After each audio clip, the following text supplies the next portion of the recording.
On va faire une chose un peu spéciale ce matin. On va pas faire comme d'habitude. Il ne va pas y avoir de message. Et je ne sais pas si tout le monde a eu le mail, si tout le monde a eu l'information. Donc je proposais qu'on lise Jean 3. Jean 3, 1 à 21. Et que suite à ça, on prenne un petit temps de prière avec le Seigneur. On n'élève pas la voix, c'est juste le Seigneur, son Esprit Saint, qui va nous révéler ce qu'on doit comprendre de ce passage. Et puis on va se le partager en 2-3 minutes chacun. Là, si tout le monde participe, je pense que 1 minute et demie faudra être concis. Et voilà. On va voir dans ce passage quelqu'un qui vient de nuit. Et quelque part, j'ai envie de dire, quel est l'état de notre cœur quand on vient auprès de Jésus. Mais il ne faut pas que ça soit... On s'impose un jugement peut-être, il ne faut pas s'imposer un jugement sur l'état de notre cœur quand on s'approche de Dieu. Parce que c'est lui qui fait le ménage petit à petit. Alors on va lire ce passage. Qui est-ce qui veut le lire? Jean 3, de 1 à 21. Il y avait un homme qui s'appelait Nicodème, membre du parti des pharisiens. C'était un chef des Juifs. Il vint trouver Jésus de nuit et le salua en ces termes. « Maître, nous savons que c'est Dieu qui t'a envoyé pour nous enseigner, car personne ne saurait accomplir les signes miraculeux que tu fais, si Dieu n'était pas avec lui. » Jésus lui répondit, « Vraiment, je te l'assure, à moins de renaître d'en haut, personne ne peut voir le royaume de Dieu. » « Comment un homme peut-il naître une fois vieux ?» s'exclama Nicodème. « Il ne peut tout de même pas retourner dans le ventre de sa mère pour renaître. »« Vraiment, je te l'assure, reprit Jésus, à moins de naître d'eau, c'est-à-dire d'esprit, personne ne peut entrer dans le royaume de Dieu. Ce qui naît d'une naissance naturelle, c'est la vie humaine naturelle. Ce qui naît de l'esprit est animé par l'esprit. Ne sois donc pas surpris si je t'ai dit, il vous faut renaître d'en haut. Le vent souffle où il veut. Tu en entends le bruit, mais tu ne sais ni d'où il vient, ni où il va. Il en est ainsi pour quiconque est né de l'esprit. » Nicodème reprit. « Comment cela peut-il se réaliser? Toi qui enseignes le peuple d'Israël, tu ignores cela ?» lui répondit Jésus. « Vraiment, je te l'assure, nous parlons de ce que nous connaissons réellement et nous témoignons de ce que nous avons vu. Et pourtant, vous ne prenez pas notre témoignage au sérieux. Si vous ne croyez pas quand je vous parle des réalités terrestres, comment pourrez-vous croire quand je vous parle des réalités célestes? Car personne n'est monté au ciel, sauf celui qui en est descendu, le Fils de l'homme. » Jusqu'au 21 ? Oui. Dans le désert, Moïse a élevé sur un poteau le serpent de bronze. De la même manière, le Fils de l'homme doit, lui aussi, être élevé pour que tous ceux qui placent leur confiance en lui aient la vie éternelle.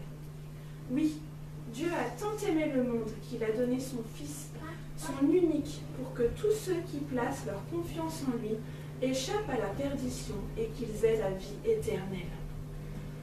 En effet, Dieu a envoyé son Fils dans le monde, non pas pour condamner le monde, mais pour qu'il soit sauvé par lui. Celui qui met sa confiance en lui n'est pas condamné, mais celui qui n'a pas foi en lui est déjà condamné, car il n'a pas mis sa confiance en la personne du Fils unique de Dieu. Et voici en quoi consiste sa condamnation. C'est que la lumière est venue dans le monde, mais les hommes lui ont préféré les ténèbres, parce que leurs actes sont mauvais. En effet, celui qui fait le mal déteste la lumière. Il se garde bien de venir à la lumière, de peur que ses mauvaises actions ne soient révélées. Mais celui qui a une conduite conforme à la vérité vient à la lumière pour qu'on voit clairement que tout ce qu'il fait, il l'accomplit dans la communion avec Dieu. Amen. C'est une belle parole. Donc, on va quand même poser quelques jalons parce que sinon, ça va être un beau bazar. D'abord, on va prendre 1 minute de prière avec l'Esprit Saint. Et ensuite, je demanderai qui est-ce qui veut commencer à partager. Donc là, vous lèverez la main, et puis je dirai toi, et puis après toi, et puis après toi, etc. De façon à ce que tout le monde ne parle pas en même temps. Et peut-être il va y avoir quelqu'un qui va dire quelque chose, et vous n'allez pas être d'accord avec cette chose, parce que ce n'est pas la doctrine qu'on vous enseignait, ou alors, mais il n'a pas juste quand même. Mais c'est pas grave. Je veux dire, on ne va pas avoir le temps de se contredire, on n'est pas là pour débattre, on est juste là pour échanger ce qui nous a été révélé ce matin. Donc si quelqu'un dit quelque chose qui vous paraît bizarre, acceptez-le. Et donc, priez, parce que peut-être que c'est vous qui n'avez pas compris quelque chose. Je ne vais pas comprendre un truc. Voilà. Alors on va commencer, on va prendre une petite minute de prière, et on va demander à l'Esprit Saint de nous révéler ce qu'il veut qu'on comprenne ce matin.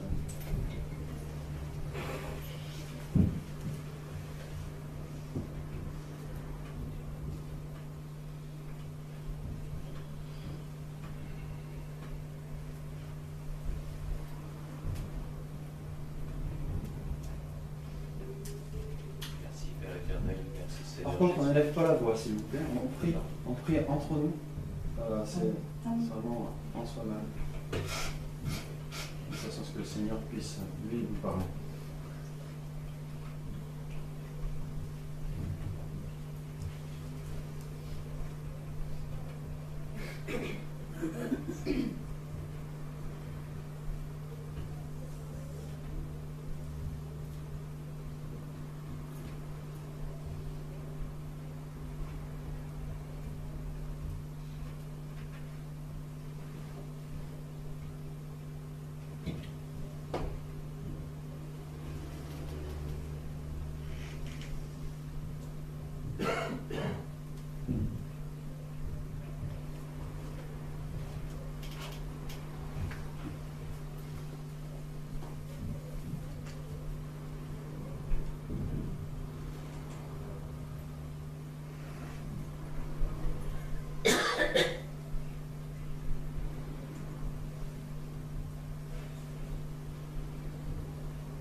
C'est vrai que c'est pas habituel, on est plus habitué à parler nous, mais pas trop à laisser le Seigneur nous parler.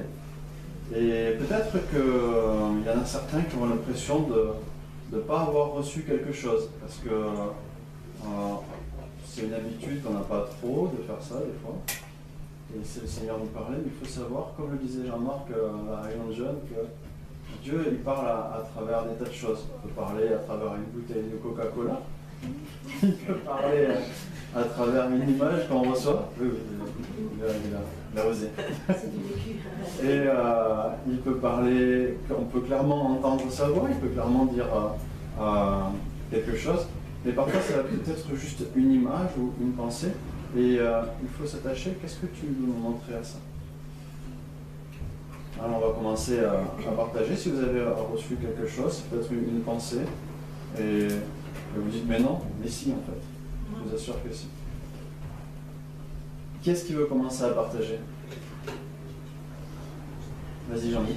Moi, je veux vous dire quelque chose aussi sur Nicodème. Il ne se cachait pas pour venir voir Jésus, contrairement à ce que certains pensent, mais il venait le voir le soir parce que c'est le moment où il y a l'enseignement chez les Juifs. C'est à la fin de la journée. Okay. Quelqu'un d'autre? Je trouve intéressant que Jésus lui-même rappelle le serpent qui était élevé dans le désert. Et ça commence par là. Il faut reconnaître son péché si on ne peut pas naître de nouveau. Il faut vraiment s'abandonner à Dieu et Et ces gens-là, bon, ils avaient été piqués par un serpent, mais c'était à cause de leur péché. Donc, ils venaient devant ce serpent d'airain dire qu'ils avaient péché et ils étaient guéris. Je trouve ça merveilleux. Oui, Anne. Moi, je peux rejoindre ce que tu as dit parce que j'ai eu la même pensée sur ce serpent d'airain, c'est ce qui m'avait marqué. En fait, pour moi, le serpent d'airain, c'était un support que le Seigneur leur avait donné pour mettre leur foi en action. Enfin, pour moi, je le vois comme ça. Et c'était aussi pour moi le symbole de l'annonciation du Fils de l'homme, donc de Jésus, qui allait être élevé sur la croix. Et c'est à cette croix-là qu'on met notre foi en action, parce que si Jésus n'avait pas fait cette œuvre de la croix, on ne serait pas ici, quoi. Voilà. Vas-y. Ce que j'ai reçu, c'est que cet homme qui vient voir Jésus, c'est un maître de la loi, c'est un chef religieux, donc c'est quelqu'un qui est très très religieux, qui a tout bon, qui a tout juste en quelque sorte. Et Jésus lui dit, tu ne comprends pas ce dont je suis en train de parler. Et en fait, c'est ce que j'ai vécu moi. J'étais dans une religion depuis des années et des années et des années. Et en fait, je ne savais même pas qu'on pouvait entrer dans une relation. Et ce qui a tout changé dans ma vie, c'est quand je suis passée de la religion à la relation. Et je pense que c'est ce que Jésus veut dire quand il dit si on naît une deuxième fois, on ne peut pas voir, on ne peut pas entrer dans le royaume. Entrer dans le royaume de Dieu, c'est entrer dans une relation avec Dieu. Et je ne savais pas qu'on pouvait naître d'en haut ou naître de l'esprit. Et en fait, tant qu'on n'est que dans son corps physique, de par sa naissance du ventre de sa maman, eh bien, tant qu'on n'a pas été touché par le Seigneur et par son esprit, on ne peut pas entrer dans une vraie relation avec Dieu. Et ça me frappe parce que cet homme-là, Nicodème, il était certainement très âgé et dans la religion depuis très longtemps. Et il a vraiment appris quelque chose ce jour-là. Et moi, j'ai vraiment appris ça aussi assez tard dans ma vie.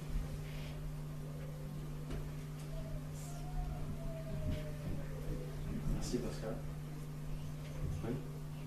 Bah, je rejoins un petit peu ce que Pascal vient de dire.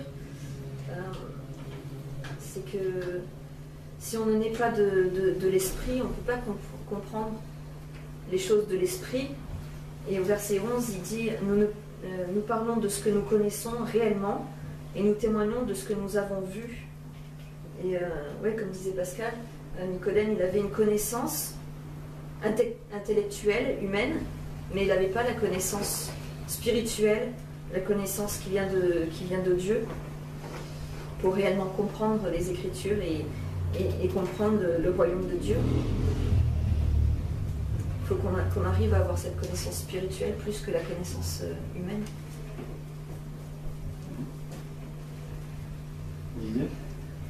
Moi, je pense tout simplement que l'Éternel fait exactement ce qu'il veut. On peut être un docteur de la loi, mais comme je dis souvent, personne ne peut comprendre l'ensemble de la Bible.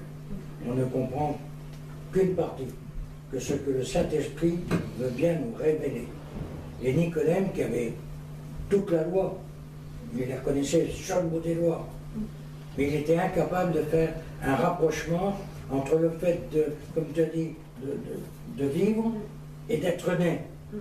Il pouvait être né de nouveau. Mais ça, il ne pouvait pas le concevoir parce que le Saint-Esprit ne lui avait jamais, comme a dit Pascal, le Saint-Esprit ne se révèle que sur ce qu'il veut et à qui il veut.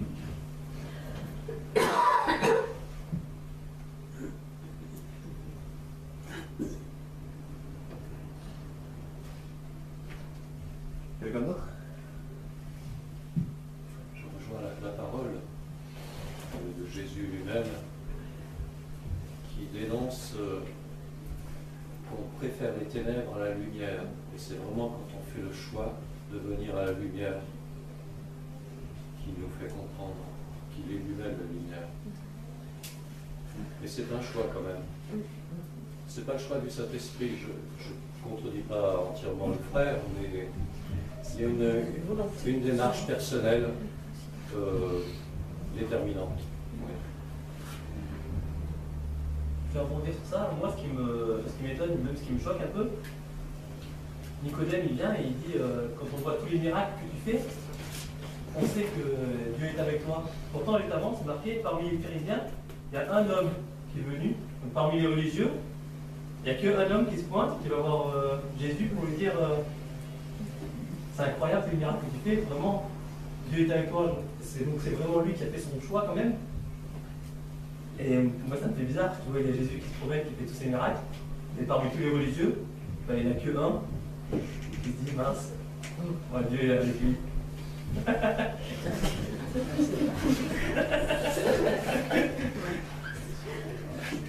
Ouais, c'est un truc. Il choisit vraiment d'aller voir de lui-même en fait. Ils étaient un paquet avant les miracles.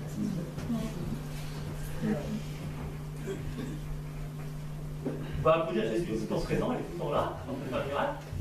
Et ouais, ils ne choisissent pas de le reconnaître, de le voir. Ça pose question. Comme s'il est toujours présent, il est toujours là, mais c'est vrai, c'est comme à nous de faire le choix, à un moment, de dire oh, c'est vrai, t'es incroyable Jésus. Et là, on le rencontre.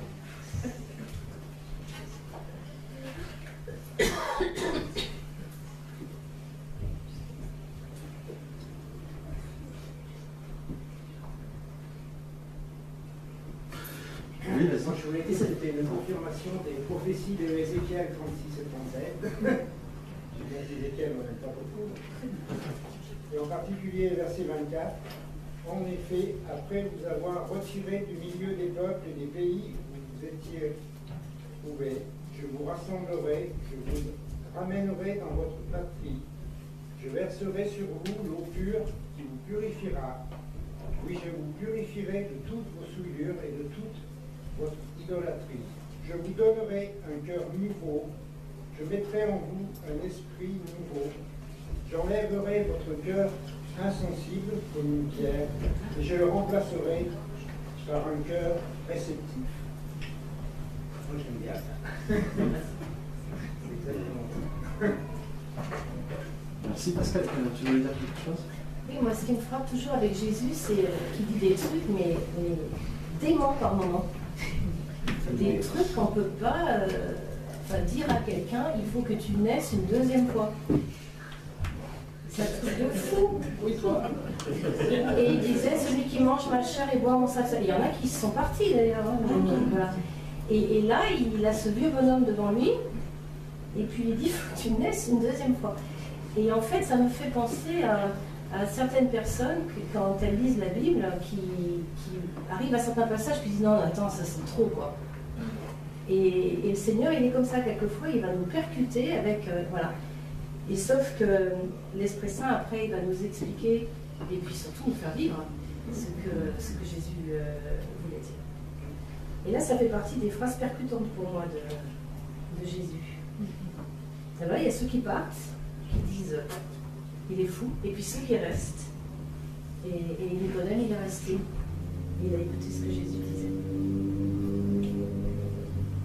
Donc nous, quand il y a un truc qui nous choque dans la parole, qui nous surprend trop, je pense qu'il faut le prendre comme c'est, puis demander au Saint-Esprit de nous expliquer. Et il le fera, c'est sûr. Et pas fermer la Bible en disant il dit des trucs bizarres quand même, ce Jésus. D'ailleurs, si vous avez reçu quelque chose, ou si vous avez envie de partager quelque chose par rapport à ça, vous le dites. Mais si c'est aussi une question, vous pouvez la poser. Et quelqu'un dans l'assistance peut répondre.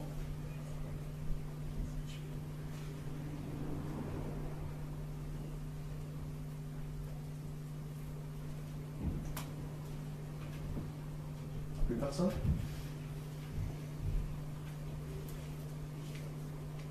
Il y a quand même autre chose qui est intéressant, c'est le verset 19. Tu peux parler plus fort, Didier? Je disais qu'il y a quelque chose aussi qui est intéressant, c'est le verset 19. Et voici le jugement. La lumière est venue dans le monde et les hommes ont aimé les ténèbres. Alors c'est très intéressant parce que nous étions dans les ténèbres.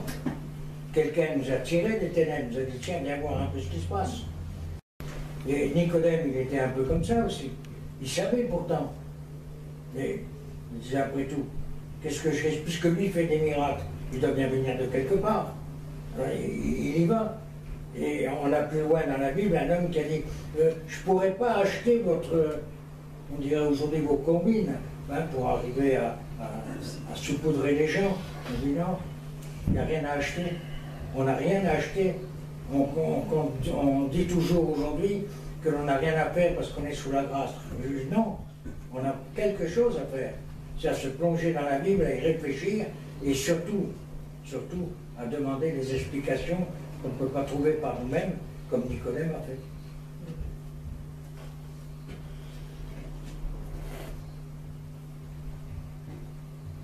Cette notion de lumière est très intéressante parce que au premier chapitre de la Genèse, Dieu déjà sépare la lumière des ténèbres. Il les met à part. C'est une victoire déjà, on va dire, éternelle. Et là, si maintenant on est en partie dans les ténèbres, en partie dans la lumière, on est à l'épreuve. Mais Jésus a vaincu, il a dit, c'est maintenant l'heure des ténèbres. Il avait fait tout ce qu'il avait à faire et il s'apprêtait à passer par Gethsémane et la croix. Les ténèbres ont régné, c'est vrai, 3 heures. Et ensuite, il est descendu et Dieu l'a ressuscité d'entre les morts. Il y a une victoire définitive déjà sur les ténèbres. Et nous, on rentre dans la terre promise que Dieu a préparée pour nous, en quelque sorte. C'est une image. Merci.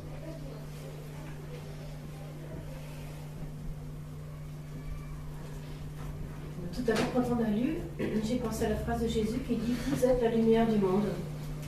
Et je me dis, on devrait tous les jours se poser la question, est-ce que je suis une lumière dans ce monde qui est bien tourmenté et qui n'a pas beaucoup d'espérance? Moi, j'ai une autre pensée qui m'interpelle, c'est qu'en fait,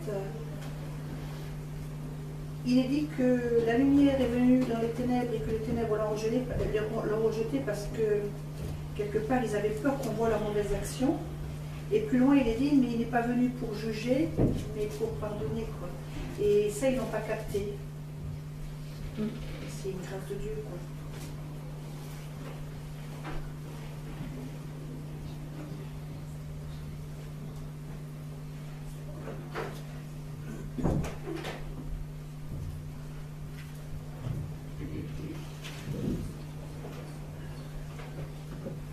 Et est-ce que quelqu'un a une idée sur l'état de la foi de Nicodème quand il est venu auprès de Jésus? À mon avis, il n'en avait pas. On n'entend rien? À mon avis, il n'en avait pas, c'était que la connaissance. C'était resté là, c'était pas descendu au cœur. Il était sceptique. Enfin, Il était curieux. il avait soif. Il était mais- sceptique. Je crois que... Il me semble que Nicodème est venu de nuit rencontrer le Christ. Est-ce que c'est ça? Oui. Oui, donc même si on dit qu'il avait juste une connaissance, quelque part, il avait quand même une petite étincelle et surtout, il avait un appel parce que, comme il était déjà, c'était déjà responsable, il s'est dit, je vais voir le Christ de nuit parce que, comme ça, on va dire, les personnes de mon bord ne vont pas peut-être me juger. Et moi, je pense que Nicodème avait vraiment du zèle pour aller voir Jésus. Merci.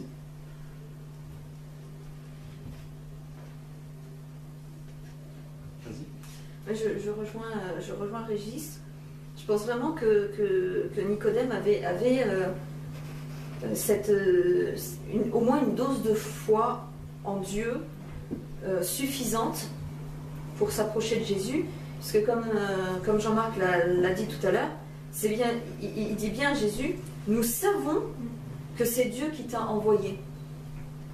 Donc il a quand même cette foi en Dieu pour reconnaître que les miracles que Jésus fait viennent de Dieu et reconnaître que Jésus est envoyé. Et alors il a peut-être pas, je sais pas, il a peut-être pas la foi pour dire que Jésus est fils de Dieu, mais il sait au moins qu'il est là pour les enseigner et pour faire des choses vraiment de la part de Dieu.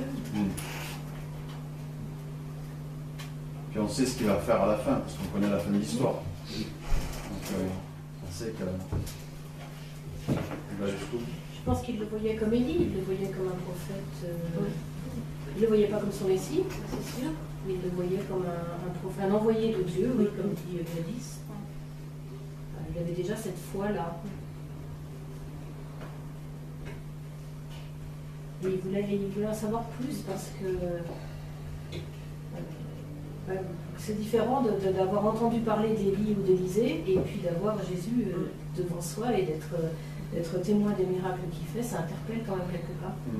C'est vrai qu'on a du mal à comprendre qu'ils ne soient pas tous déplacés, mais...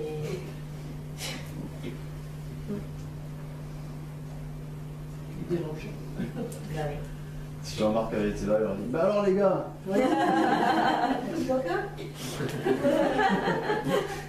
Le problème, c'est que le Saint-André ne pouvait pas tous se déplacer, parce qu'ils étaient nommés par Rome. Et il est possible que Nicodème, même s'il était plus ou moins nommé par Rome, n'était pas pour Rome. Hein? C'est peut-être ce qui l'a poussé. Attends, parce que là j'ai dit qu'on ne disait pas... Mais pourquoi Rome? Oui, j'ai pas parce que c'était Rome qui mettait en place les responsables. Mais là, ça n'existait pas. Non, Ah oui, d'accord. Ils étaient déjà. Ah, excuse-moi. C'est pas grave, tu comprends une fois. Je croyais qu'il parlait du pape ou... Non. Rome, c'est bizarre. Et dès lors que Dieu se pose des questions, on pourrait se dire, mais pourquoi n'a-t-il pas essayé de convaincre les autres? Mais parce que les autres ne pouvaient pas, parce qu'ils risquaient leur place. Et actuellement, on s'aperçoit d'une chose, c'est qu'à partir du moment où quelqu'un risque sa place, alors il est prêt à tout faire. Et on retourne dans les ténèbres. C'est toujours la même histoire. C'est une question de choix. C'est une question de choix. Il faut faire un pas en avant, et ensuite, Christ, Saint-Esprit et même l'Éternel feront le reste, parce que nous sommes bien incapables de le faire. Avançons le pied une fois. Oui, vas-y. Moi, je pense qu'il avait la foi pour être sauvé. Il connaissait les Écritures, comme beaucoup d'autres, du Sanhédrin, certainement. Il est parti des pharisiens. Et il dit à Jésus, personne ne peut faire ces miracles. D'abord, il dit, nous savons que tu es un docteur, un maître qui enseigne, de la part de Dieu. Donc ça, c'est quand même quelque chose de déterminant. Il a reconnu en Jésus un prophète qui parle de la part de Dieu. Et il va en savoir davantage. Il sent que c'est un moment historique, c'est le moment d'y aller à la connaissance réelle, quoi, à la source. Moi, ça, je le vois comme ça. Il y avait le jeune homme riche aussi, qui était un homme religieux qui s'est précipité vers Jésus, qui lui a dit que dois-je faire pour être sauvé. Il a demandé à Jésus quand même. Donc il devait être quelques-uns, on imagine. Oui. Il devait quand même être quelques-uns hyper interpellés quand même. Et se posant de sérieuses questions. Du coup, on a bien participé. Je vais vous demander une dernière question. Et vous n'êtes pas obligé de répondre en fait, mais au moins on peut se la poser dans notre cœur, donc on me l'a supposé. Parce qu'on a fait, tiens quand même. Qu'est-ce que c'est que d'avoir une vraie relation avec Jésus? Comment je sais que j'ai une vraie relation avec Jésus? Plusieurs moyens. D'abord que le croyant fasse quelque chose et ne reste pas statique et qu'il demande à le voir. Parce qu'une fois que tu l'auras vu, tu le reconnaîtras. Peut-être pas la première, il m'a fallu 3 fois pour le reconnaître. Mais je sais que quand il me parle, je sais que c'est lui, parce que je le connais. Mais je le connais pas du premier coup, parce que la première fois, j'ai dit j'ai vu un homme. On m'a dit quel homme? Il y avait un bonhomme qui était là. Et la deuxième fois, mais qu'est-ce que t'as vu? Il y avait un bonhomme aussi qui était là. Il m'a dit, mais quel bonhomme? J'en sais rien. J'en sais rien parce que j'étais beaucoup plus préoccupé à ce que je regardais à droite et à gauche plutôt que l'homme en question. Et la troisième fois que j'ai vu, je dis là, je t'ai reconnu. Là, ok, c'est bon. Et si on ne le demande pas, il ne s'y forcera pas. On apprend là, avec nos gens là, en hébreu, Alpha, Beta, Gilem. Gilem, il frappe. Si je frappe à la porte et que tu m'ouvres. Or, Christ frappe souvent à la porte. Tu ne peux pas revenir demain.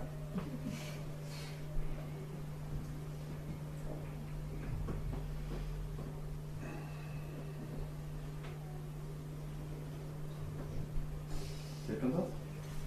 Bon, vraiment, c'est quand on lui parle. Jean-Michel?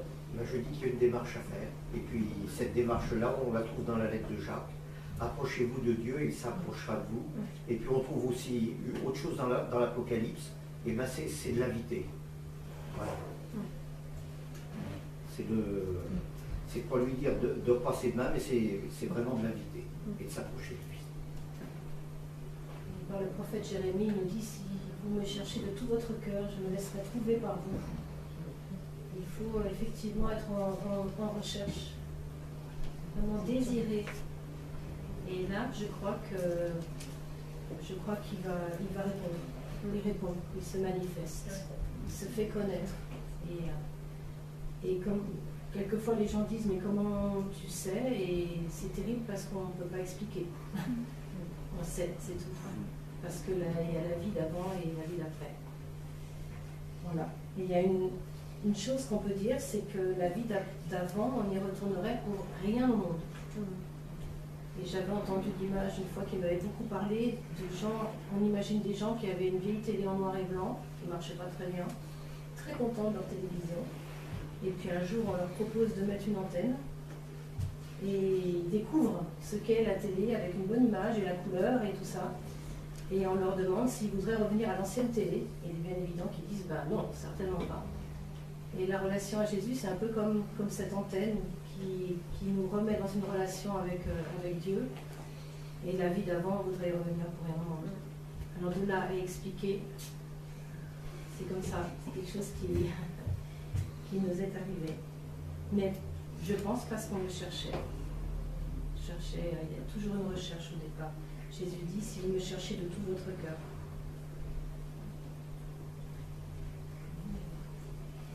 Pour moi, c'est comme une relation amoureuse, une relation qu'on cherche à approfondir avec une amitié, un ami proche. C'est qu'en fait, c'est ça, on cherche vraiment à le connaître entièrement et à passer beaucoup de temps avec aussi, à avoir soif de sa présence. Pour moi, c'est vraiment quelque chose de comme un ami ou comme notre conjoint. C'est vrai, il dit qu'il est notre ami et puis il nous appelle son épouse. Isabelle a levé la main. Ah, Isabelle, vas-y. Après Isabelle, on va finir. Moi, c'est presque Dieu, pour moi, c'est une fontaine et je meurs de soif si j'ai pas ma fontaine en fait. C'est, comment dire, c'est sans Dieu, je peux plus vivre en fait. Comme dit Pascal, il y a avant et après. Comment dire, c'est un amour tellement grand qu'on ne peut même pas l'expliquer humainement. En fait, comment dire, on a la paix quand on s'approche de Dieu, et cette paix-là, on peut la trouver nulle part ailleurs. Et une joie également. C'est ça, en fait, Dieu, c'est inexplicable. En fait. C'est tellement beau et grand que je dois l'expliquer parce qu'après, c'est vrai, avant et après, on ne peut pas revenir en arrière. Quand on s'est vraiment approché de lui avec un cœur sincère, il nous répond. Voilà. Merci. Je crois que Marie-Hélène aussi vous a touché. Moi, je rejoins ce que Isabelle vient de dire. C'est que hier, quelqu'un m'a dit, mais comment tu sais tout ça? Comment tu... Ben, je ne peux pas t'expliquer, mais je sais. Et on m'a répondu, oui, mais il y a quelque chose quand même Non, je peux pas t'expliquer, je sais quoi. Mais c'est en moi, c'est de la joie. Oui. Je crois qu'il faut lire la parole de Dieu, c'est très important. Il y a les promesses de Jésus. Je vous enverrai un esprit de consolation. L'esprit dit à notre esprit que nous sommes enfants de Dieu, ça nous pouvons le lire. Et nous savons aussi, je crois que c'est dans l'Épître aux Hébreux, et dans les Éphésiens aussi, où on sait qu'on a un intercesseur auprès du Père, on est assis à la droite de Dieu dans les lieux célestes, en Jésus-Christ. Il intercède pour nous. Et il faut lire la parole. Tout ça, ça nous revient et ça nous rassure, surtout dans l'épreuve. Merci. Merci à tous d'avoir participé et nous avoir donné ce que vous aviez au cœur de la part de Dieu. C'est toujours du bien d'entendre ce que les frères et sœurs ont partagé. Pardon ? Vas-y. Après, je propose qu'on prie à haute voix ou en silence pour remercier le Seigneur de tout ce qu'il nous aura donné.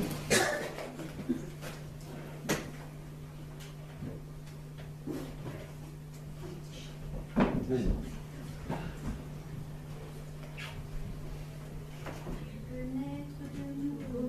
Tu peux tout recommencer, balayer ta vie passée et repartir à zéro, avec Jésus pour berger. Et repartir à zéro, avec Jésus pour berger. Tu peux voir cette eau, source de la pureté, source de la vérité. Tu peux boire de cette eau, tu peux boire de cette eau, source de l'éternité. Et repartir à zéro, avec Jésus pour berger. Tu peux être pardonné pour tous tes péchés passés, car Jésus a tout payé. Tu peux recevoir la paix, source de la liberté. Et repartir à zéro, avec Jésus pour berger. Merci.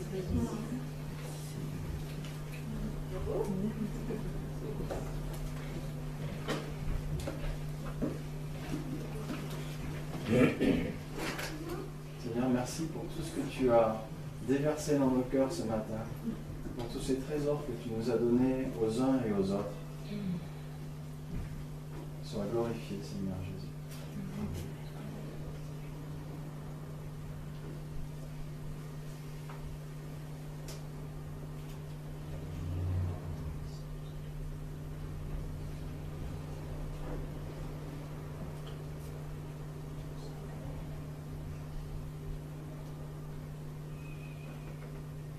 Merci Seigneur, parce que même si c'est le même passage qu'on lit souvent, à chaque fois tu nous révèles encore une petite information, une par-ci, une par-là, la petite dose Seigneur, mais qui nous fait grandir, qui nous fait progresser, qui nous donne une meilleure compréhension de ce que tu voulais nous dire. Et je te loue, je te rends grâce pour ça.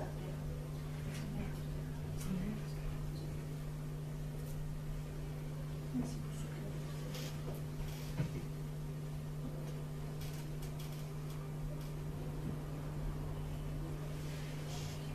Merci Seigneur Jésus pour le partage de ta parole, parce qu'en entendant nos frères et sœurs, nous avons vraiment le sentiment de faire partie du corps de ton épouse que tu prépares, que tes désirs saintes irrépréhensible pour la présenter devant ton Père.